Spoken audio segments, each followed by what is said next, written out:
पुराने तिब्बत में एक बहुत ही बड़ा फकीर हुआ।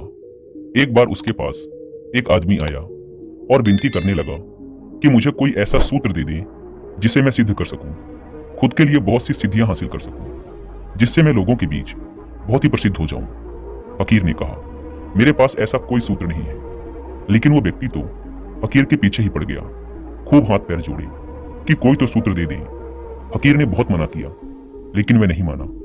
तो अंत में पीछा छुड़ाने के लिए फकीर ने उसे एक कागज में 4-5 लाइनें लिखकर दे दी और कहा, अगले 7 दिनों तक रोज 7 बार इसका जाप करना, तुम्हें सिद्धि प्राप्त हो जाएगी। सूत्र हाथ में आते ही वह इंसान तो वहां से भागा। फिर उसने सूत्र देने के लिए फकीर का धन्यवाद भी ना किया। वह आश्रम की सीढ़ियों से उतर ही रहा था कि पीछे से फकीर ने चिल्लाकर कहा, रुक जाओ, एक बात तो मैं तुम्हें बताना ही भूल गया। इस मंत्र के साथ एक शर्त भी है कि जब तुम इस मंत्र का जाप करो तो मन में बंदर का विचार नहीं आना चाहिए। बंदर इस मंत्र का दुश्मन है, और अगर मंत्र जप के दौरान मन में बंदर का ख्याल आ गया तो फिर यह मंत्र किसी काम का ना रहेगा, यह सिद्ध ना हो सकेगा।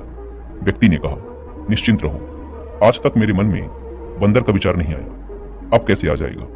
मैं आपसे 7 दिनों बाद मिलता हूं। लेकिन यह क्या, व्यक्ति पूरी सीढ़ियां भी ना उतर पाया था और उसके मन में बंदर के विचार उठने लगे।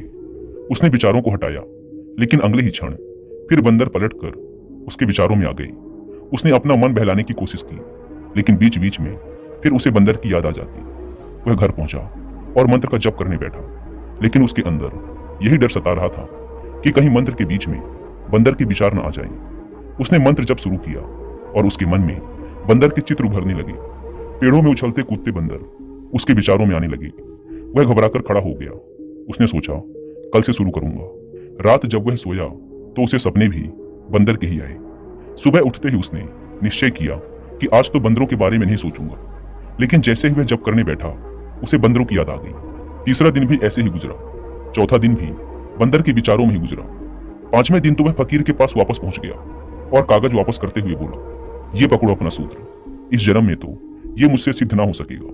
बहुत प्रयास किया, लेकिन बंदरों के विचार को ना रोक पाया। जब तुम्हें पता ही था कि बंदर इस सूत्र का दुश्मन है तो मुझे 7 दिन बाद बता देते। जब आज तक बंदरों के विचार नहीं आए थे तो 7 दिन और ना आते और मेरा मंत्र भी सिद्ध हो जाता। फकीर ने कहा, मैं क्या कर सकता था, यही इस सूत्र की शर्त थी, इसीलिए मुझे तुमसे बतानी पड़ी। आखिर क्या हो गया था उस इंसान के साथ कि बंदर के विचार भगाए न भाग रहे थे? इसका कारण है विचारों से लड़ना। उस व्यक्ति ने बंदर के विचारों से लड़ना शुरू कर दिया था, और जब हम किसी विचार को दबाने, उससे लड़ने की कोशिश करते हैं तो हम उस विचार में केंद्रित हो जाते हैं। फिर हम कितनी भी कोशिश कर लें, उस विचार से खुद को अलग नहीं कर सकते।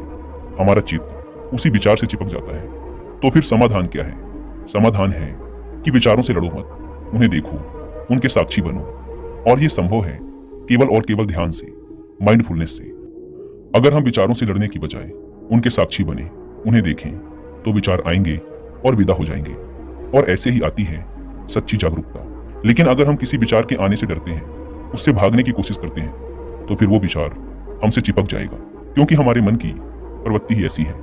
हम जिसे भूलना चाहते हैं, जिससे दूर होना चाहते हैं, ये उसकी तरफ सहज ही आकर्षित होता है। इसीलिए तो जिसे हम नहीं भूलना चाहते उसे भूल जाते हैं, लेकिन जिसे भूलना चाहते हैं उसे कभी नहीं भूल पाते।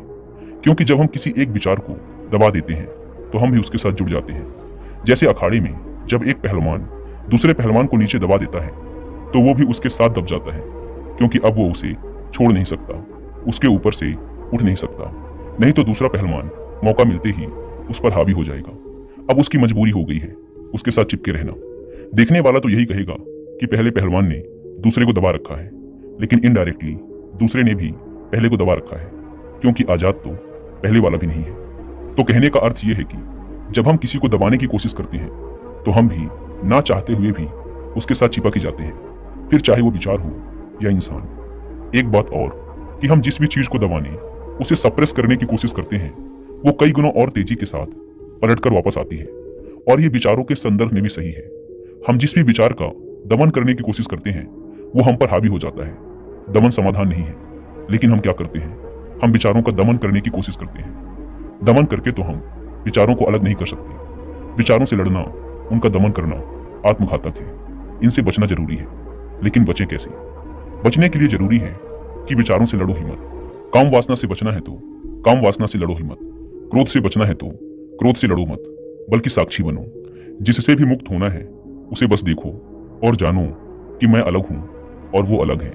शांति क्रोध के प्रति लड़ने से नहीं आती, क्रोध के प्रति जागने से क्रोध चला जाता है और फिर जो शेष रह जाता है वही शांति है। शांतचित होना क्रोध का उल्टा नहीं है, बल्कि क्रोध का ना होना ही शांतचित होना है।